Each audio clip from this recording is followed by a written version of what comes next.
Good morning, everybody. Oki, Dadanastada, Ambawastich, and Tansei. Thank you for being here this morning.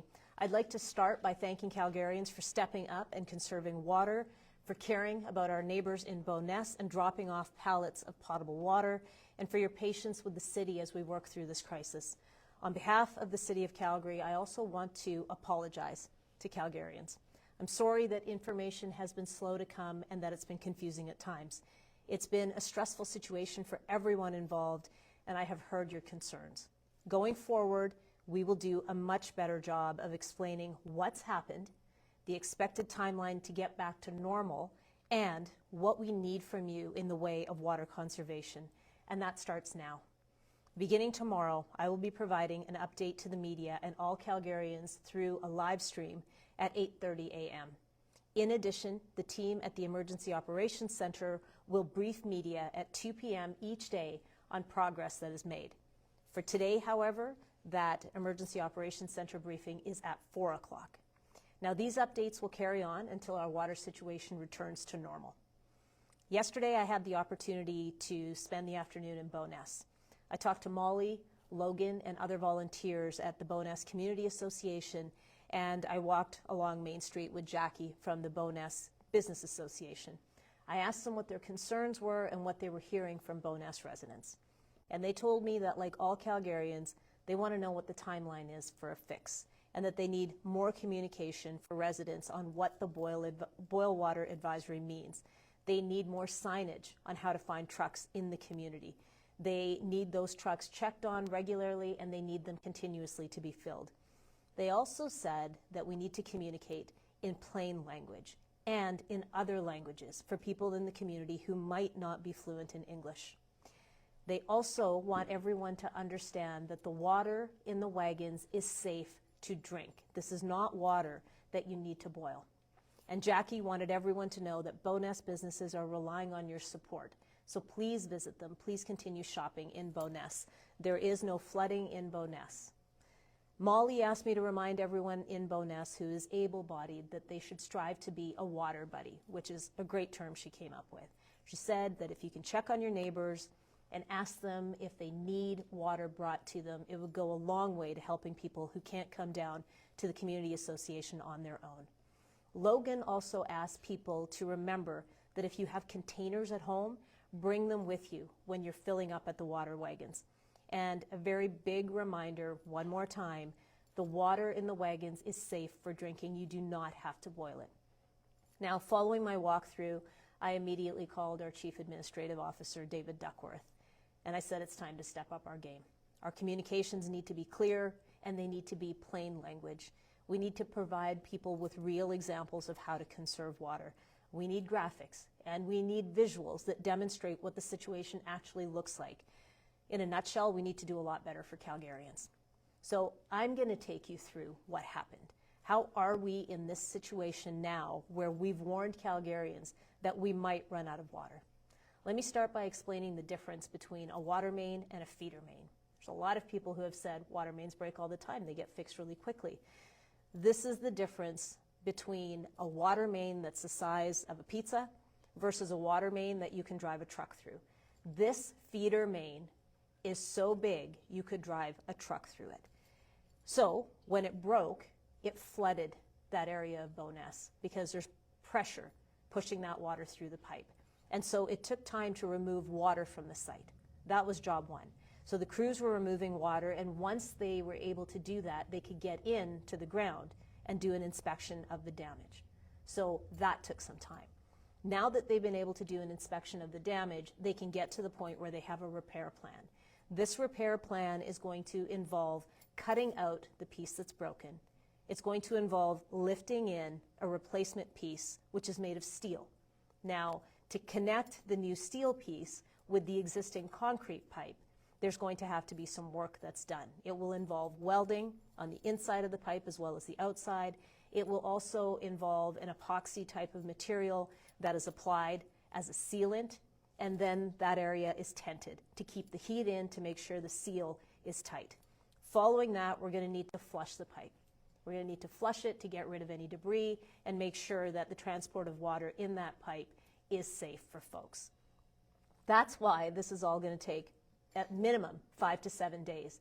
It is a really big repair job because this piece of infrastructure is so big. And that feeder main is a major artery. This feeder main delivers water to 60% of the city.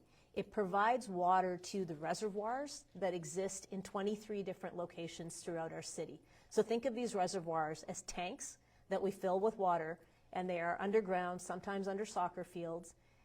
And imagine now that you've got this tank that's full and people are drawing on it, and it's slowly, slowly coming down.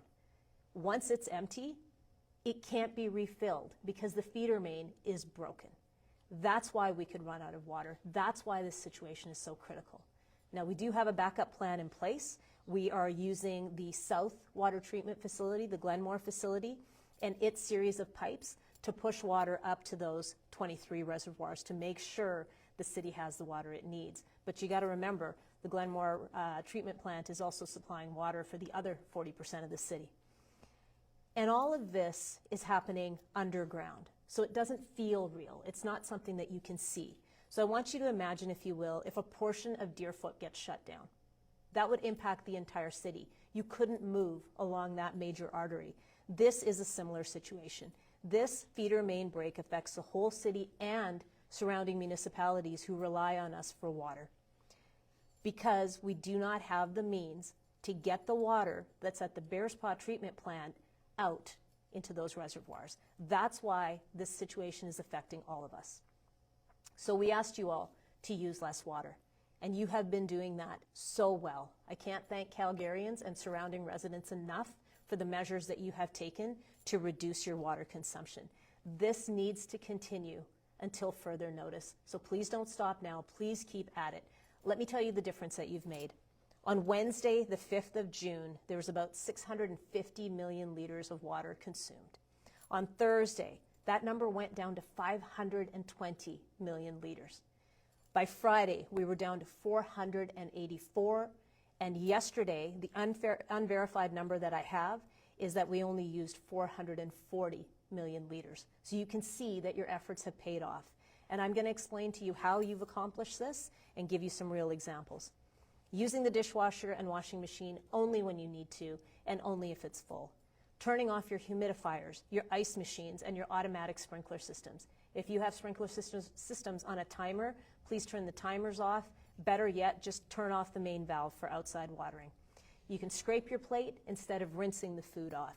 You can wash vegetables and fruit in a partially filled sink and then quickly rinse them off. You can keep a jug of drinking water in the fridge so you're not running the tap to try to get it to be cold. You can turn off the tap when you're shaving or brushing your teeth. You can limit your showers to 3 minutes or less, and you can keep your baths shallow. And don't flush the toilet unless you absolutely have to. Now, the other thing that the city is doing is putting up frequently asked questions on the website, and I'm just going to walk you through a few of them because these are questions everyone has had. You had questions about water consumption. I just ran you through those numbers. People have asked, what does the average person consume in terms of water in a household? The average Calgarian uses about 173 liters per day, which is the equivalent of 2 full bathtubs. And when we said to you, we need you to do a 25% reduction, and yet we didn't tell you tangibly what that means, in effect, if you flush the toilet 5 times fewer, you would accomplish it. If you have 2 less kitchen sinks full of water, you would accomplish that. What are the methods by which infrastructure like this is monitored? A lot of people want to know, how are you keeping an eye on it? And I can tell you that there are routine field checks on valve chambers, and these are checks that are performed by city crews. And we also use special sensors in these types of pipes because sound lets us know if the pipe is stressed, and it gives us signs of early issues that we might have. There's been questions about the maintenance work that was done in April. Was it done in this particular area? What did it tell us? We installed special sensors on the pipe, the ones that listen for sound, in April. They tell us about the condition of the pipe and whether we need repairs. We also replaced air valves. Now, these valves are used to release air that's trapped in the pipe. So that's the kind of maintenance work that was done. And I can also tell you that the valves we replaced and the maintenance that we did was closer to the Bearspaw facility, and it was not where the failure happened in Bowness. What is our best expectation of a lifespan for this piece of infrastructure, for this big feeder main? The life expectancy for this feeder main was 100 years. So we're at the 50-year point. We're halfway through the life cycle that was anticipated for this piece of infrastructure. And how will we make sure that we're testing the rest of the feeder main for any similar breaches?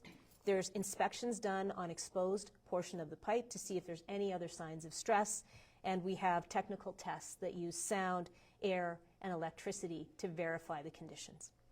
How much budget have we set aside in the last 2 budget cycles for maintenance and repair? A lot of people wanted to know, can we cover this? Over the past 6 years, we've invested nearly $300 million to maintain and repair pipes throughout the network. The age and condition of other feeder mains and other pipes. We can tell you that 98% of Calgary's feeder mains, which are the critical pipes in our distribution system, are in good or very good condition. This piece of infrastructure was also verified to be in good condition. And those are the types of targets that we have set for our systems. I can also tell you that in our country, Calgary is a leader in terms of the least number of water main breaks.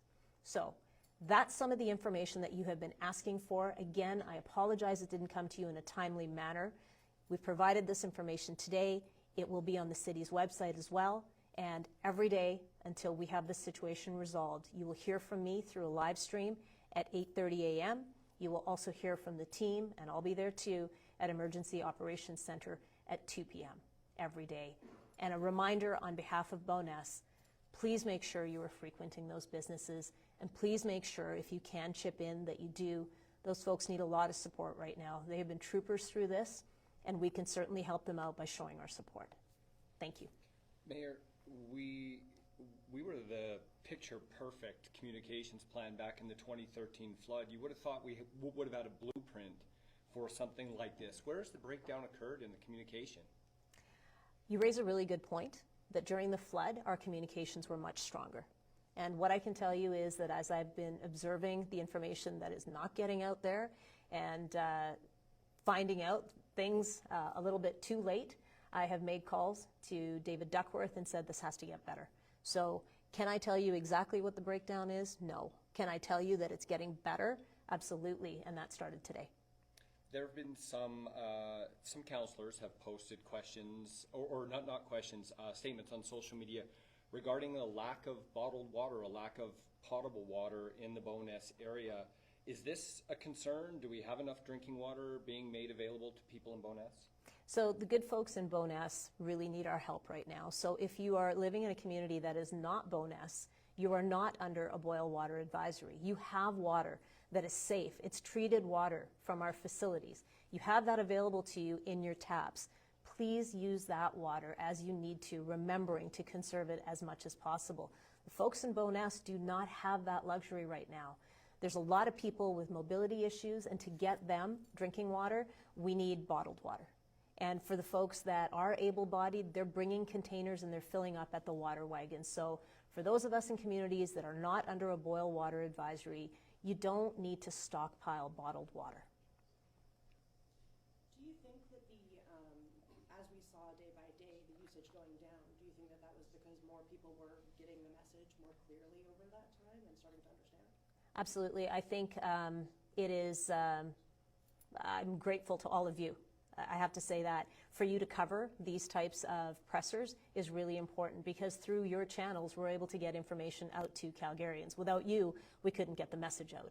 And through the social media channels that everyone is using, we're able to remind people about why this is important and the fact that we need to reduce our water consumption. So yes, I do believe that as we started to communicate better and more frequently with Calgarians, they took up the challenge and they reduced their water use. And I have to say this again, there's still people out there that think this is some sort of a joke. They think it's a conspiracy theory. It is not. If we don't practice water conservation, we will run out of water. Not because it doesn't exist at the treatment plant. We can't get it from there to the reservoirs until this piece of infrastructure is fixed.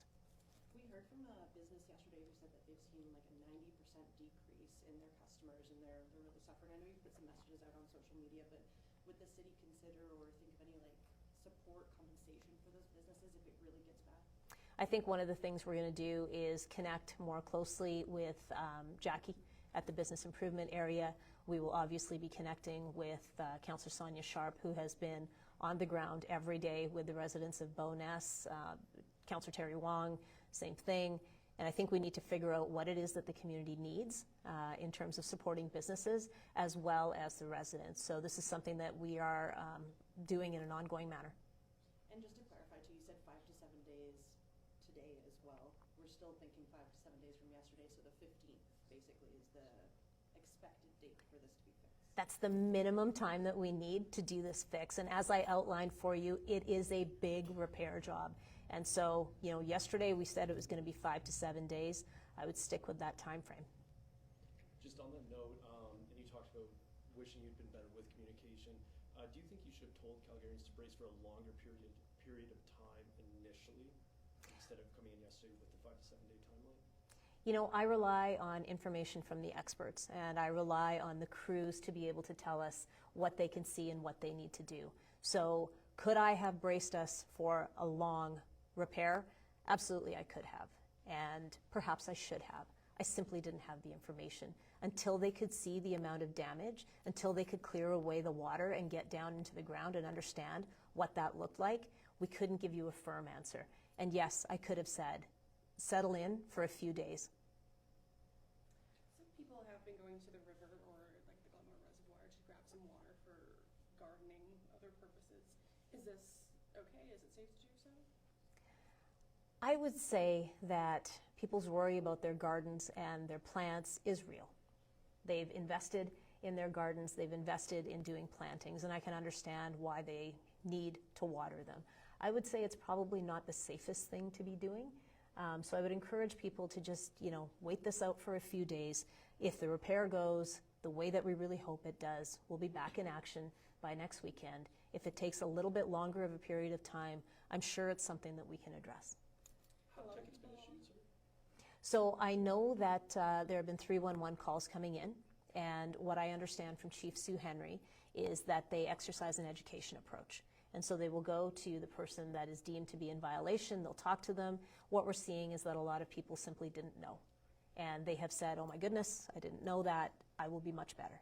There have been people who don't want to listen, and so there have been warnings issued, and certainly it will go to tickets if the violation continues. Have any of those tickets been issued yet? I know they said bylaw enforcement will be wrapping up yesterday, or ramping up. So there is more information to come today at 4 o'clock at the Emergency Operations Center, so I would say that's an excellent question to be posed to that team. Mayor, there have been some questions about, and maybe you can clarify, a lack of redundancy in the system, that even if a large feeder breaks, that there's no opportunity to divert around it in any way in order to avoid a problem like this. I would imagine that would be a very expensive option, but does the city, or is it worth the city looking at something like that in order to avoid something like this? So as you can see from the situation that we're in, the major feeder main is broken, and that's an issue, but we still have a system of pipes underground, and we are relying on the South Glenmore Treatment Facility to help push water up. So the redundancy is built into the system because there are various different pipes that are moving water around. Our issue is just that this was the biggest feeder main. So the redundancy is there, and could we be looking at more redundancy? Absolutely, but that would require significant investment.